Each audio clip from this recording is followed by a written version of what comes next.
ও যুবক বলো না, তোমাকে কর্মযোগ্য কে বানাইলো? কর্মযোগ্য কে রাখলো?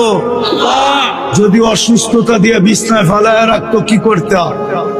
কি করার ছিল? অভিযোগ, থানায় কেস,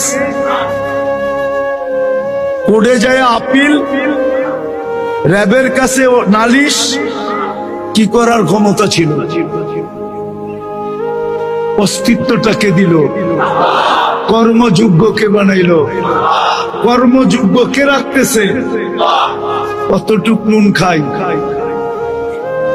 গুণ কতটুকু গাই? গুণ তো গাই না আল্লাহ।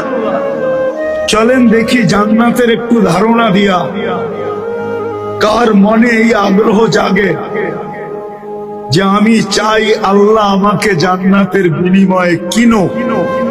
এই আগ্রহটা কার মনে পয়দা হয়? একটু জান্নাতের ধারণা দিয়া দেখি। আল্লাহ কিন্তু জান্নাত দিয়ে কিনতে চাইতেছেন। কিনবে কে? ক্রেতার